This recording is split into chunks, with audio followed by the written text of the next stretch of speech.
Underrated made it.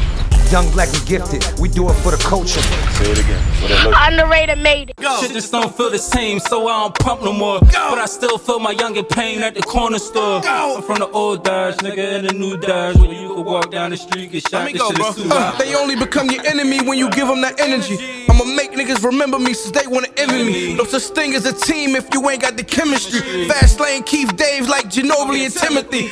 I ain't wanna drop, I seen what happened to Kennedy. This is the Young, Black, and Gifted podcast, and I am your faithful, dedicated host, Underrated, and I am back once again. I know it's been a while since y'all seen my face, but listen, we gonna get into that, man. A lot of things been happening, but you know, I'm just grateful to be back. Had a pretty eventful week here, but I'm ready to get into it. I ain't gonna talk y'all heads off too much, man. I brought, as you can probably see by my whiteboard up there. I got this guy, man. Somebody that I know for a long time. We go back to maybe elementary school, man. Youth sports, youth baseball with each other. And just like some of the other guys I had here on the podcast, I've had the liberty of seeing these guys grow up and become men, become fathers, and now they're also giving back to the community by coaching a lot of the young men. So you know that's pretty much a lot of what we cover here. You see me, you gonna see that trend. I'm always bringing guys that I grew up with, that I know that's doing things in the neighborhood, man. So this is somebody that he's been in tune with us from the beginning. And here we go. We've been talking about getting him on here, and here we go, 2 years in, and we finally got him here, man. So without further ado, my guest, Davone Hill, man. How you doing, bro? Oh man, I'm good, man. I'm thankful, man. How you doing, brother? I can't call it, man. I'm just, you know, we like I said, man, we've been working on having this conversation for a while, man, and I'm glad that we finally getting to have the opportunity to have it. I had the opportunity a few weeks ago to see you in action, and just to start off, coaching baseball, as you can see, he's still fresh from a game. He said he came right in from a game, from coaching a game, to come sit down with me. So we live. I got him in live action. You know what I mean? So, but just start with just for starters, man. For some of the people that may not know you, just tell the people who you are, the man, the father, the coach. Just let them know, man. Talk to them. Oh, man, my name is Davone Hill, originally from Southwest Philly, but lived in Darby, the Yaton area. Doing good in life, man, just staying out the way, taking care of my kids, like just really just focusing on doing everything I got to do. I love baseball. Dogs, and that's it, man. I don't do too much, man. I really just try to stay out the way, like no make no noise, just try to be an influence to my kids, and baseball has probably been a great avenue for that. Okay. Let me ask you, man. Again, me and Davone, we played Little League baseball with each other. 17-0, Darby Little League, Red Sox. You know, never lost. Yeah, I don't think that's ever been done since. You know what I mean? So. Just because of that, we linked in forever. Just because of that.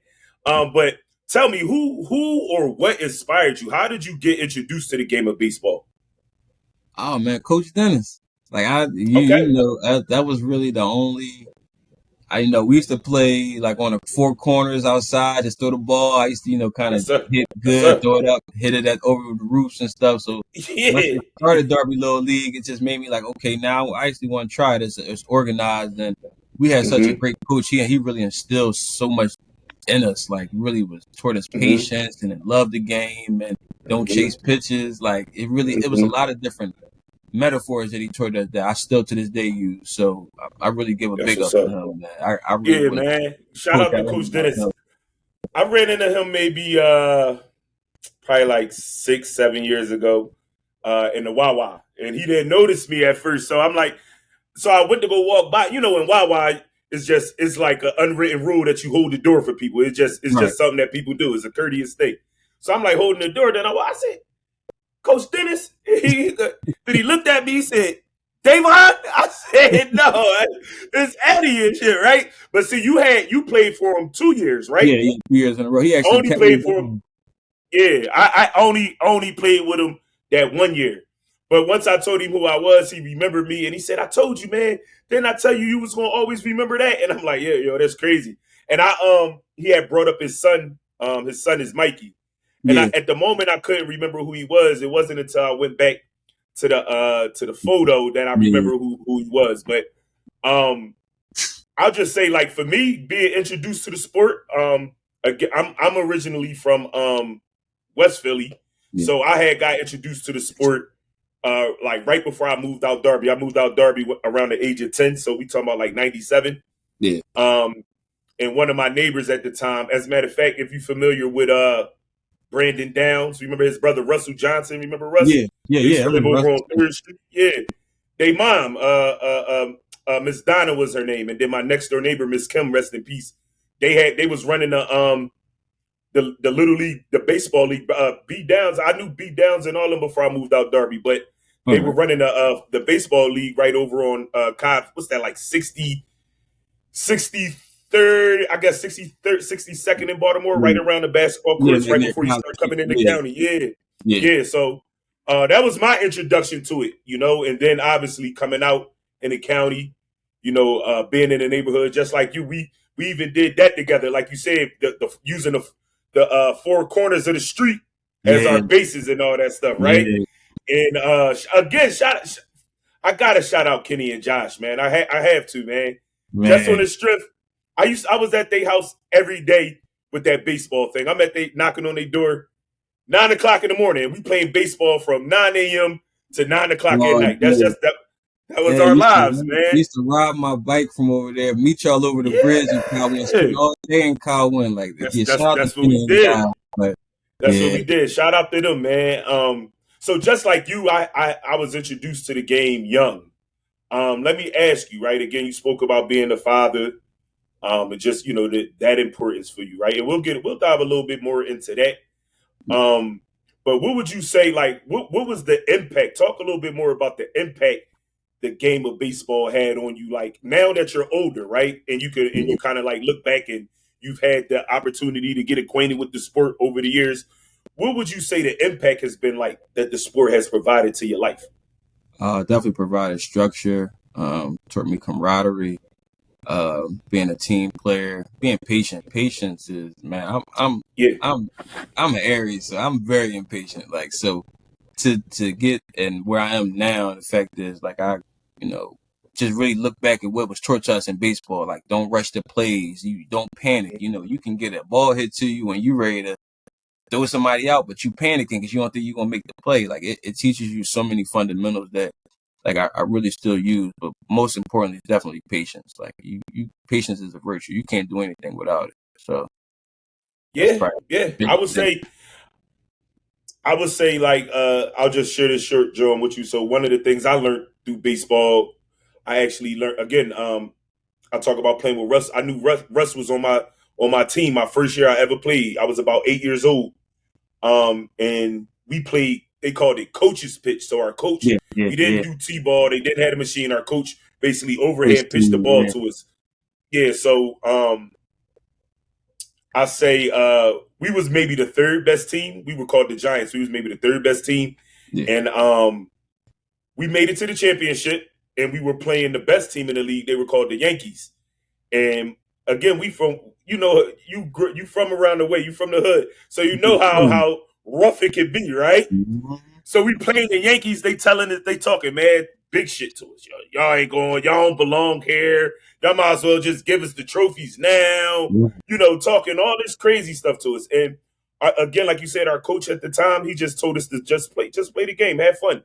And we wound up beating the Yankees twice. We had, because they never lost. They didn't lose a game all year. So we had to beat them 2 times to win the championship. So my lesson was perseverance, staying down, you know, even if the obstacle seems like it's, you know, undefeatable, you never know. If you stay down and you stay strong in your mind, you can overcome pretty much anything you face. You know what I mean? And I learned that early, and the game of baseball helped provide that lesson for me. You know what I'm saying? I didn't play too much throughout my teenage years. I think I played 1 year, travel with Kyle Wynn. They had the travel league, the Babe Ruth team. That was maybe like the year or 2 years after Derby Little League was over. For me. But I want to ask you, right? Again, I was just saying I had like the bulk of my like baseball experiences were at a younger age, and as I've gotten older, and then I became a father, you know, a lot of people, you know, we have football players on here, people that I play football with, they coaching their sons, and even I know a few basketball players and stuff like that. But especially coming from where we come from, baseball isn't as glorified as the other two sports, right? So I want to ask you, you know, how has that been for you? You know, you're coaching. Not only did you find like life lessons and love for the game of baseball, but it's also now a part of your day-to-day life as far as being a father. Talk to me a little bit about that. Talk to me about like how that is for you, you know, coaching your son, and even like what that, you know, what that decision was like for you, like to even get you guys involved in that. Man, so we've probably been doing it about I want to say 6 years now. So it started off with Coach Pitch, then from Coach Pitch to player pitch, and then we've been at it. So I've been his coach every time. You know, I've so assistant coach about 3 years, and then I've run my own team for the past 3 years. And man, it's like the best feeling in the world. Like for me to have grown up without a father in my everyday life. You know, just honestly, all I ever wanted to just play catch with my dad. Like that was something that was just the best thing in the world. Like I would see people on TV and stuff like having catch with their father, and that was just something that to this day, like I would still love to do. But having with my son, and he's loving the game that I do, and me just having to catch with him and talking, like that's the best feeling in the world. Like it sometimes it feels like the things you go through as a child prepare you for adulthood, and sometimes it's bittersweet, and that's really probably one of the most bittersweet things that I had to go through. Like really just having my son and throwing a ball with him. And now my daughter is like even into it now. Like she wants to do a coach pitch next year, and like she's swinging. Okay. She's a lefty. She could run. Like so she gonna be fine. Lefty, yeah. We're a baseball family, so I just it's a joy, man. Really, like I said, it's just full circle being able to be in his life. And her life, and you know, just be able to just the game is just itself, man. It's joyful, but to have it with your family is priceless. Wow, I would say you mentioned, you know, growing up without a father, and I say that a lot. I've had the opportunity to like you say play catch with my son, and I always explain it like this, right? Because I didn't have that luxury as a kid, right?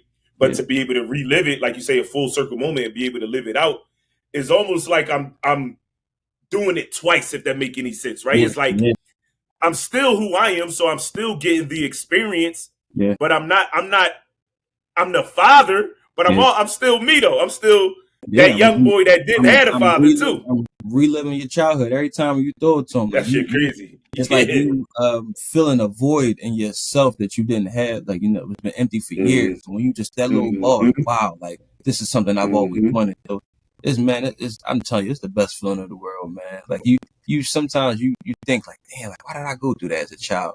But then when you get older, like, wow, it's really it had a purpose. Like I'm to be here for my children the way somebody wasn't here for me. So it's really you really gotta just take the joy out of it, man. I agree with you, man. I agree with you wholeheartedly, man.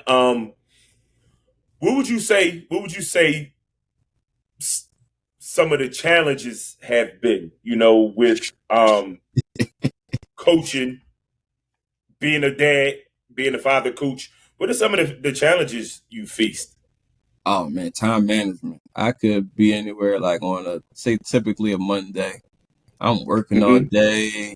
I got might got a class after work, you know, trying to improve myself. Then I got baseball, and after baseball I got to come home and figure out things, or if I got the kids that day, then it's school, homework, quality time. I got, a fiance. She needs time. Like, so it's really just time management is the biggest thing. Like, like, man, it'd be days where I'd be wore out, but the really the biggest hurdles with the game is like young boys. A lot of them, they're not into it, man. I got a group of young players, man. They asked to be on the same team because they friends. They all go to school together. They ain't too interested in baseball. They just want to hang together. They just want to be with each other. But and I got some young boys, man. They studying how to be catchers after the game. They want to stay in practice late. they want me to, I got one young boy. I didn't even want to coach summer. He just begged me, could, I'd be his coach in the summertime. He's coming back. He signed up. He's like, man, can you please coach me? And I'm just like, I guess, man, like, if you want me to, it's something that he's getting out of it. So, like, let me do it. But it's still, it can be draining. Like, this is something that I bring to the attention of, or just talk to about with a lot of the guests I have on who are father coaches. yeah. How is it with you dealing with some of the young men who may not have a father, right? Like, Yeah. how has that, you being a coach and also being a father, how has that transition been for you, like with those young men, if you have any situations like that? Well, I just I see a little bit of myself in them, like, how Coach Dennis was with us. Like, I can remember a time where Coach Dennis let me play for another team, like, 'cause they were down players. You know how before, if you came up to a game, he'll go, and he was actually umpiring the game. And I think I was going through a bump at the time, and he's like, man, come on, I want you to get out here and play. And right after the game, he's like, man, I see what's going on. Come to practice tomorrow. Like, it was like he saw something in me that I didn't see in myself. That's what I kind of try to be there for these young boys. Like, I got young men, they get discouraged easily. They cry, they get upset, they get struck out. And I try to be there as soon as they get them off the field. Come on, lift your head up. It's a part of the game. You went out swinging. You ain't just stand there and get struck out. You made an error. Life is about errors. Don't let that error the game. Like, sometimes we think we go through one error. That's not the end of the game. That's just one inning. You still got you didn't ruin the game. You can still game. Yeah. So I try to be like that there for them, man. Little life lessons, little, words of wisdom. Just, man, enjoy it, man. Have fun and don't take it so serious. But let's still beat their ass. Like, right.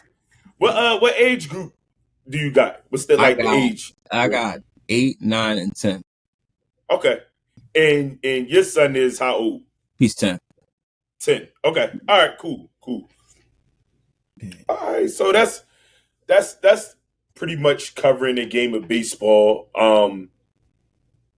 Again, like I said, it's been an honor to see, like, your growth as a man, number one, as a father, and then even seeing you transition and take that energy and take it over to a sport where, again, like, us growing up with our fathers, that those extracurriculars become very important in our lives and who we become as men.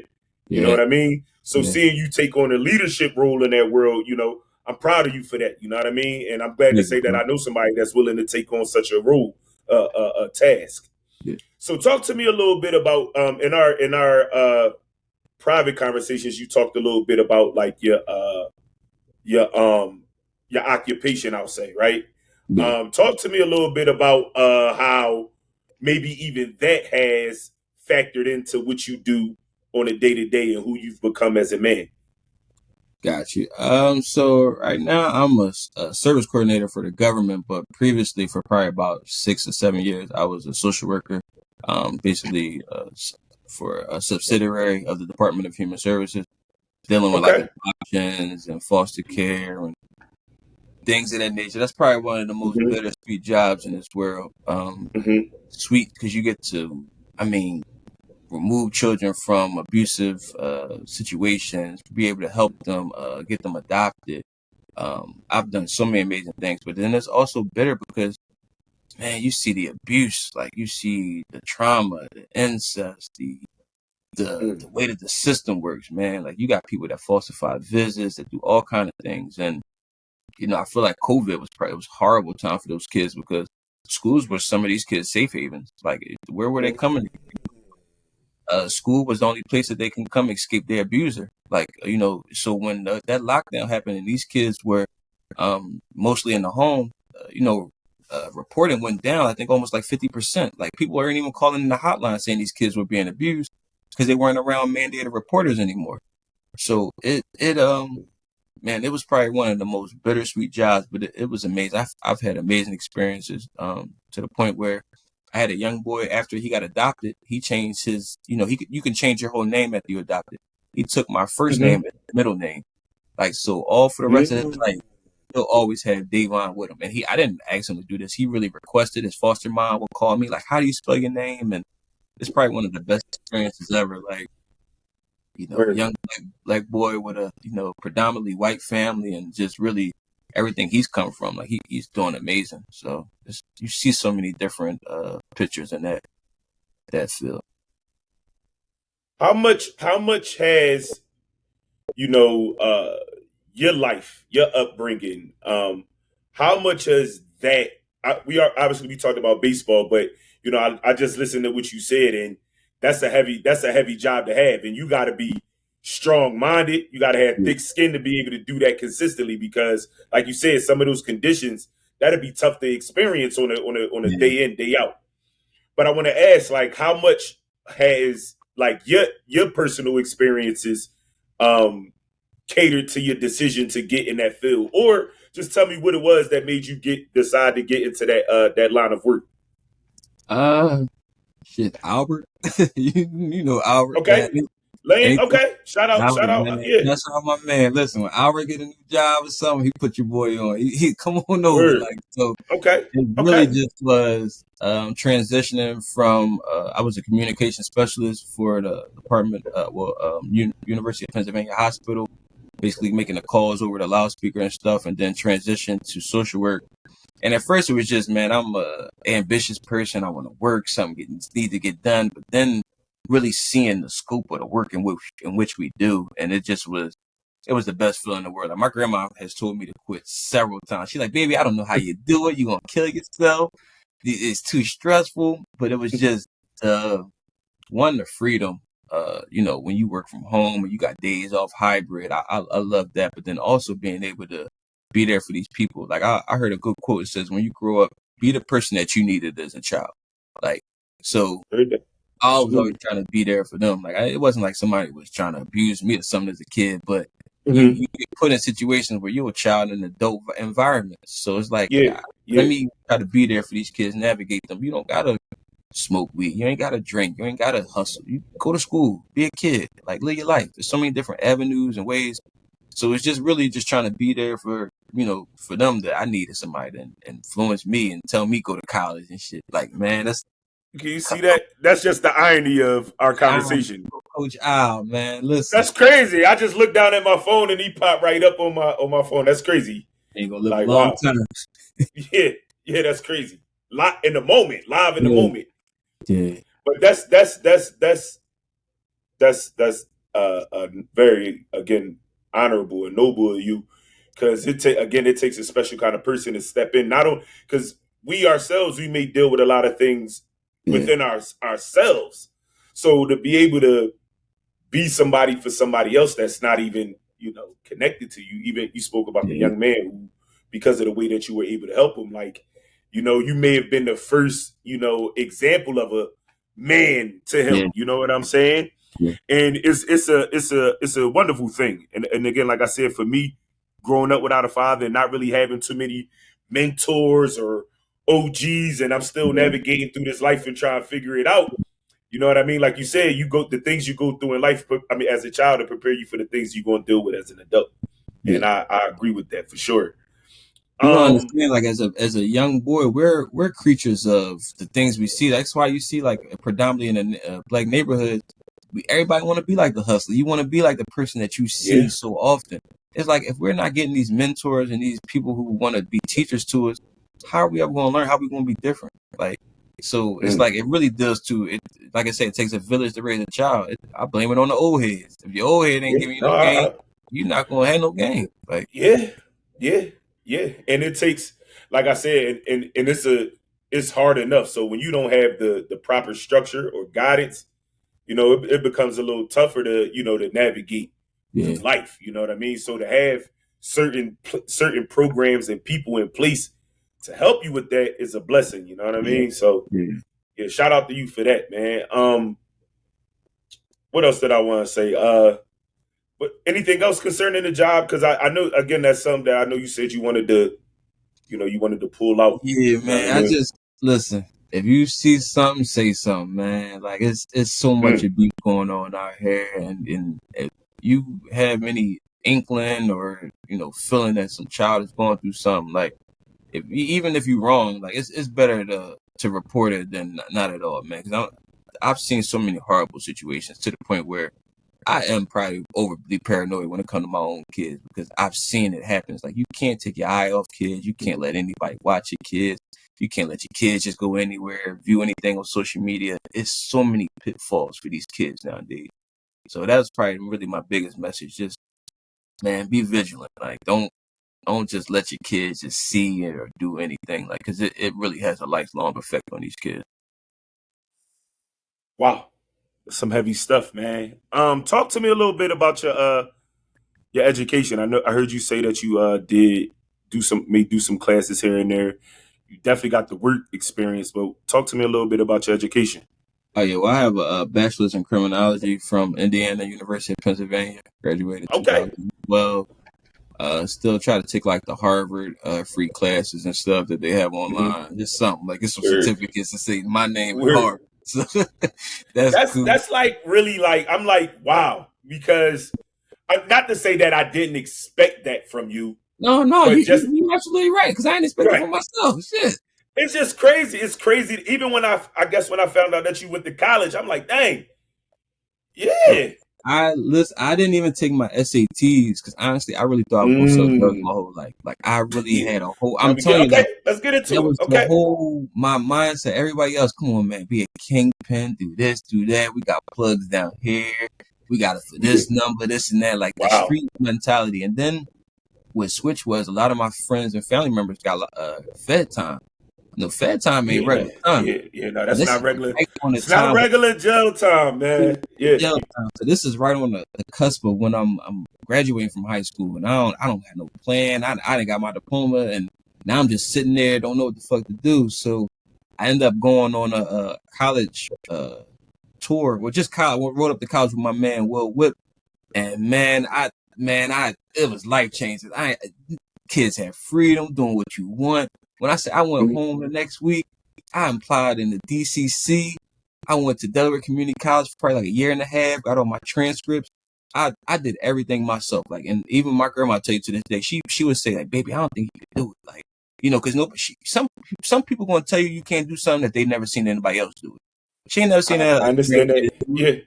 So she kept discouraging me, like, and this my grandma, that's my old girl. Like, she's never shout out to grandma. I remember, yeah, right. Like, so he just was discouraging me so much. You can't do it, baby. When I say I found a way to transfer my transcripts up there, I found a route up there. I applied for aid myself. I got some loans in my mama name, but I got it done. Like shit. So I was determined. So when I say it was times where I didn't even come home during some semesters, I would stay up there and just summer classes, just like I wanted to just get it done because I felt just something on the other side of it. I don't know what's on the other side of it for me, but the life that I thought is not going to be a life that I get. It was just something just told me like, you got to go to school. You got to get away from there. You got to get out the projects. You got to get from around these environments and these atmospheres. That's the only way you're going to be successful. So, man, by the grace of God. That's a great segue for one of the things that you said you wanted to ask. You wanted to ask me, but I'm gonna ask you. If you had the opportunity to talk to your younger self, what advice would you give your younger self if you could go back and talk to that younger version of Davone? Little nigga.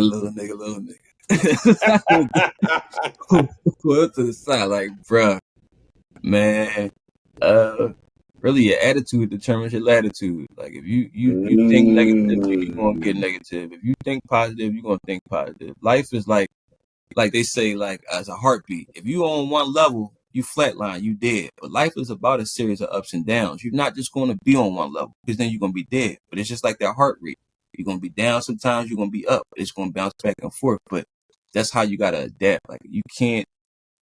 Once you go through those downs, you gotta know eventually you're gonna come up. If you're going up, you gotta know eventually you may come down. But don't look at it as that. Just look at it as life. Like, so I would really tell myself that because I can't tell you how many years I spent just worrying and how am I gonna get this, get that. Like, your income is already written down by God. Your spouse is already written down by God. Your address is already written down by God. We sit here and we worry about all these things where the plan is already mapped out for us. We just got to walk it out. Like. So that's where I'm at now. If I spent more than too many years just trying to figure life out when I ain't supposed to. I'm like, just life is gonna come at me how it's supposed to. Mm, yeah, I like that. I like that. I would say if I could talk to my younger self, I would tell myself to just do it. Yeah. You know, I think because of that. So we talk about not having a father and all that stuff like that. Um, I psyched myself out of a lot of potential good potential situations for myself Yeah. because maybe I didn't have the confidence in myself.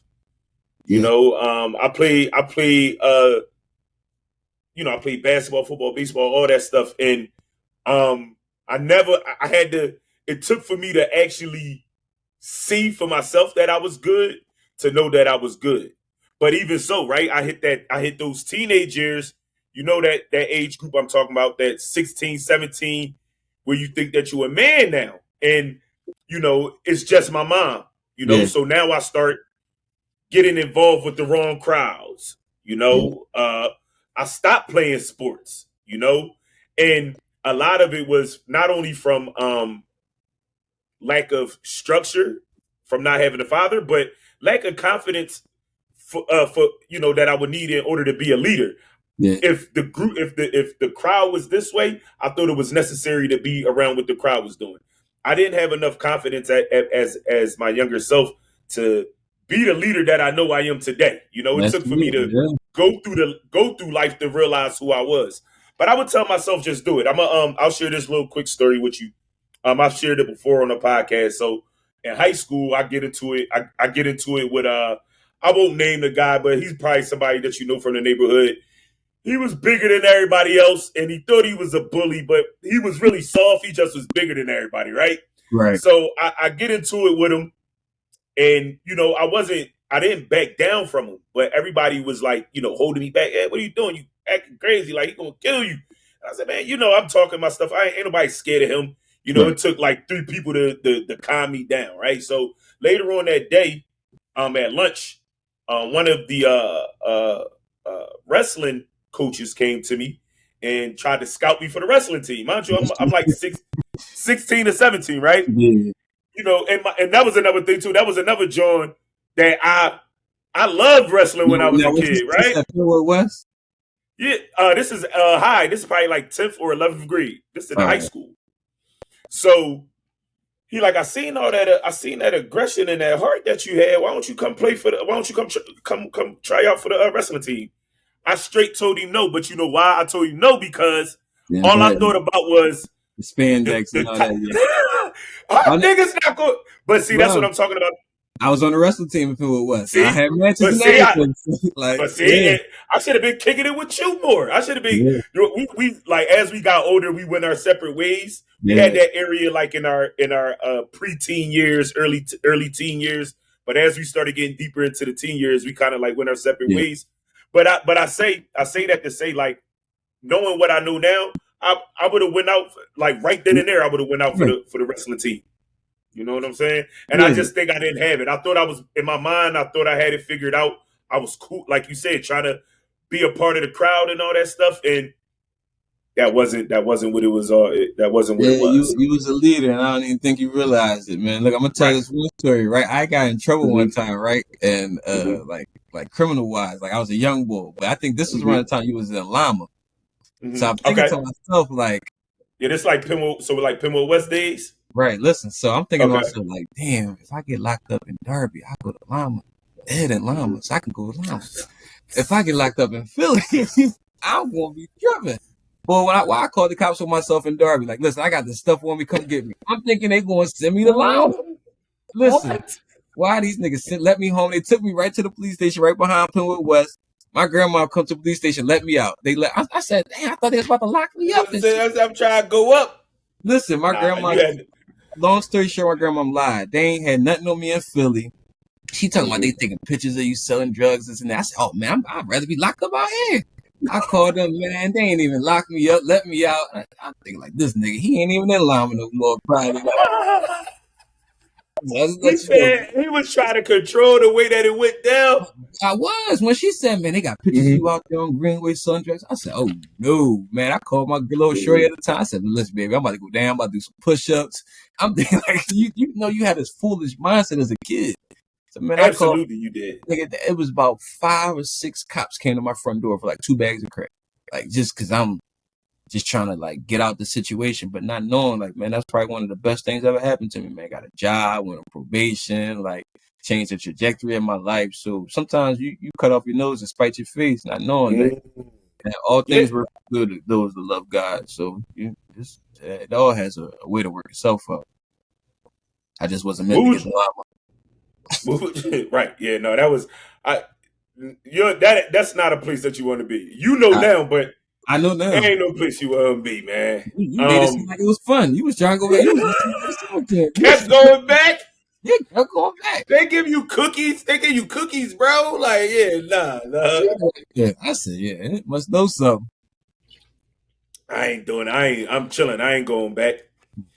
Let me ask you this, right? So let me ask you again. Let's talk a little bit more about you being the father, man. What's some of the most joyous parts of your experience as a father? And what has been some of the challenges? I got biological kids, adopted kids, a step kids. So I got 4 altogether, like from 17 all the way to 2. Like, so I'm, I got a 17-year-old boy, he hit me up, want to talk or, need stuff, so it's a joy to see him, progression. I came in his life when he was around probably like 12, 13, to see where he's at now. It's such a joy, he needs something, want to talk. He referenced to me as dad, like, it's the best feeling in the world because I had an adopted father. So I know the joys of having, a father. I always say to my kids to this day, I'm still a little boy who just need his dad. Like, sometimes I just need to talk to my dad. Sometimes I just need that's probably the best feeling, one of the best feelings. Then, my biological children, Bella and Day, like they're just keep me on my toes, man.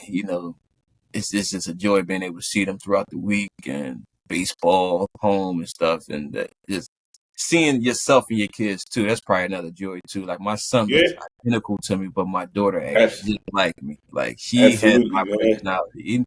Even like little different things about myself. Like even my son, he'll have little quirks about the idiosyncrasies, little things I'm weird about me, weird about him.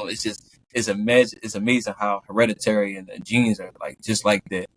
But and then I got a youngest stepdaughter, man. She's so smart. Just like she's the type of child where she asks why. Like, if where you going? I'm going to the store. Why?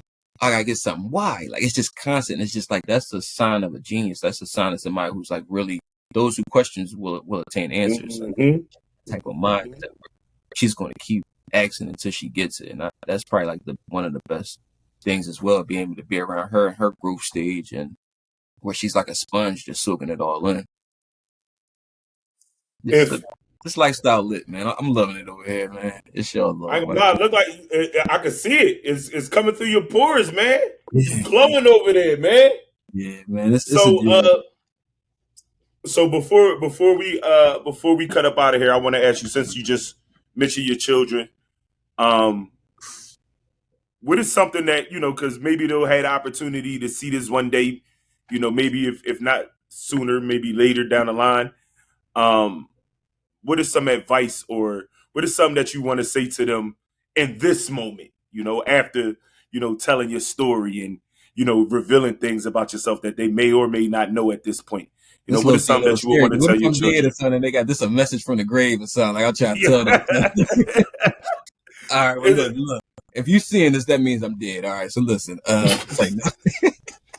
No, listen, man, you don't let your environment dictate you. Dictate your environment. Just because you're in a environment that might be less than stellar or something, that don't matter. Like proper preparation prevents poor performance. Like you stay ready. You ain't got to get ready. Like so, don't let the naysayers or anybody discourage you from doing anything. Like I've always told y'all, don't quit. Don't say you can't do something. Don't make excuses.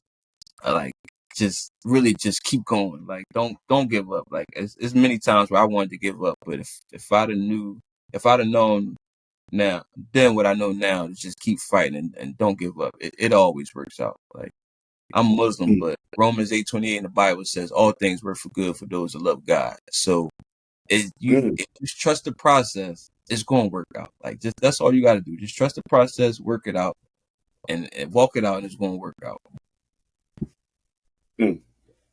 Wow, I like that, man. Is there anything? Is there anything that we left on the table? Is there anything that we didn't cover? Anything that we didn't mention? Any questions you got for me? You know, anything? What you got before we bounce up Oh out of hell here? yeah, nigga! What was life like, man? You mean like for me? Yeah. What made you stop rapping? Here we got another guy. Jazz, love that. Walk like a Again, clip. the confidence. Listen, I remember some of your remember? raps when you had the clipper hair. I tell my clip by the sign of my hat. I remember some of the rap. Like I just that's crazy. That's the joke. That's the joint. I spit that joint. The whole other side came to battle me, and I spit that joint. Yup. I walk like a pimp, talk like a Mac. My whole squad clip niggas. You can tell by the hat.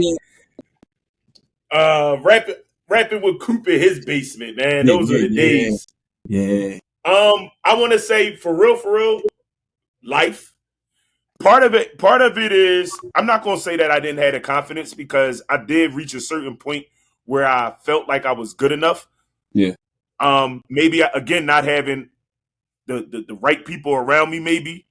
Not having the crew. So I'm sorry. with it being left up to me to do everything. Your dog. What y'all up here talking about, man? What you doing, huh? What you doing? Move. You been home and I ain't seen you all since you been home. What you in there doing? She don't stop. Like and she thinks she's a lap dog. She's a cane corso. Like, okay. Bye, yo, go sit down, man. You embarrassing me. But I would say, as far as me and music, it's something that I think the reason why I stopped taking it serious ultimately was because, again, and I talk a lot about this just in my personal experiences with like working in corporate America. Like I got a GED. I didn't go to college, but I've been able to work my way through corporate America and work up the corporate ladder in management and retail, right? So I think I look up. I got 7 children. You know what I mean? So I need to figure out how to take care of them. Yeah. So it wasn't through the rap; it was through the job. Yeah. You know, what began to happen over time, though, is that I wasn't happy. You know, I'm not happy. Like I'm happy with being able to provide for my family, but I'm not happy with the time and the energy that I got to give away in order to be able to do it. My passion is in. That's why I started this thing right here, because I might not be rapping, but I'm still able to be creative. You know what I'm saying? Yeah. So that's my passion, is being able to express myself in ways that I probably wouldn't be able to do if I'm at work all day or if I'm behind a desk, right? But nonetheless, I think initially what made me probably slow down was not having the right people around me. Yeah. And then not having the right people around me, not having enough confidence to keep pushing myself. So remember, I said I would tell my younger self to keep going, keep going, keep going. But ultimately, as I got older, it was just one of them days where I was like, it was a point in time where I was like, I'm not making no money off rapping, but I could, through my job, I was probably making more money than I ever made in my life.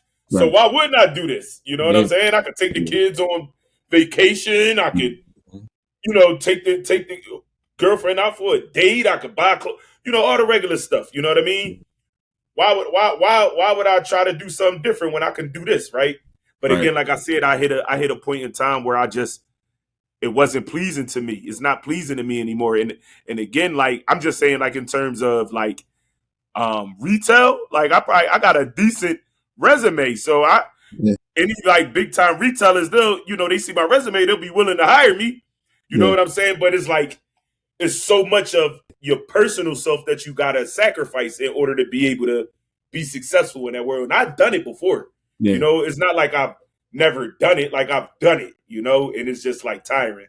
Now I'm on something different. I'm like ready to like really live out my passions. Yeah. The same thing with my children. I want to be able to give them an opportunity to do some of the same things. You talked about seeing yourself in your children, right? So my children is a lot of good parts about myself that my children take on, and I just don't want them to live out life the same way I did. You know, I had children when I was young, so I'm 37 today. I'm still learning, but I was really learning at 22. You know what I'm saying? I really ain't know what the heck was going on. You know, so that's my thing too. I'm like trying to catch up, but I'm also trying to make up. So this is, you know, I think time is most important. You know, money is necessary, but time, man, you need your time, man. You need your time. Brother, let me leave you with this, man. I want to say, because I'm proud of you, man. Like, I can recall me working and I'm going to 69th Street and I'm seeing you running the dollar store joint down there and you working and you hustling to be where you are now and living out your joy and your dreams and your passions. You know, they say that's the difference between a career and a job. You love it. You love your career. You know, you just work a job. And I can tell you love it, man. Like, you from the, come on, let's work, you know, sending out the memos. Like, you and wifey, y'all got it together. Like, so I want, you know, y'all doing this thing, man. Like, so I appreciate that, man. I'm proud of you, man. Like, I can recall the different, you know, the ways, the short temper, the ready to fight, the, you know, things going to life. So to see where you are now, man, it's nothing but a, you know, a testament to God and to you know, your desire to like to be better, man. You know, to sit here and watch you, it's really a joy. I appreciate that, man. And I would say the same thing about you, man. You are somebody, you know, hearing your story and just seeing where you are and what you're listening to, what your day-to-day consists of. It's again, like I said, so again, not having like that guidance in life. So I look around, you know, so you will be somebody that I would use as a inspiration to keep pushing forward, because just telling your story, I didn't know that you was you know, you was out there like that, but you was you could have went super left and you made a solid decision at a young age to turn your life around. And now, because you did it, look, your children get the benefit from it. You get the benefit from it. Your fiance, your wife, she get the benefit from it. You know what I'm saying? And like I said, it's not everybody, man. And I'm still learning. You know, I'm still growing as the days go. You know what I'm saying? But I would say the same thing about you. You somebody, we known each other for a long time. So for us to be able to get together like this, like I said, you know, people gonna see this that know us, but one day your children gonna see this. You know what I'm saying? It's meaningful. So, you know, shout out to you likewise, man. Thank you, brother, man. Just I rushed in from the game. I said, let me hear him get here, man. Talk to my man. It definitely it was a joy just to, you know, have this conversation, man. Like, it's and I'm gonna tell you too, I'll let you know that whenever, like, this is we still growing as a company, as a program, we're still growing. So if you got any ideas, any collaborate, like, you just gotta let me know. We gotta figure it out. Ocean Shannon Sharp nightcap. I'm with that. That's, as you see, like, I'm with any type of creation of new ideas. People want to tap in. Let's get it. You got an idea, let's get it. You know what I mean? I love stuff like that, man. To be able to talk to people, man. That's all that. Like, yeah. And we, like, again, you know, you bring up jazz, and I say jazz has been a great blessing in my life, you know, in many ways, you know. But just in terms of this, she, you know, a lot of that structure that you see, that's what she helped bring. You know, me, I like it. You know, she has ideas and she creates things too. But when it comes to like this idea that I have, she a lot of the times my ideas might not make it come into fruition without her help. You know what I'm saying? So even when it came to this thing right here, you know, we just did, it was like second nature to us to get prepared. It's been a little while since we've done it. So we still getting back in the groove of things. But we gonna get to that, man. I got another joint Saturday. Maybe I get to work with, I've been reaching out, same way I've been talking to you, I've been reaching out to your brother, your cousin. Maybe I get a chance to work with them. You know, that'd be a good conversation in terms of like sports and being fathers and all that stuff like that. So same thing with Al. I reached out to Al. Come on, whoever in the neighborhood that's doing something or did something positive or great, I've been in touch with them. So, you know, it was all about timing. You see how long it took for me and you to get here. So it's all about timing. All right, there you have it, ladies and gentlemen. Davone Hill, I am underrated. Young, black, and gifted. We do it for the culture. Say it again. Underrated made it.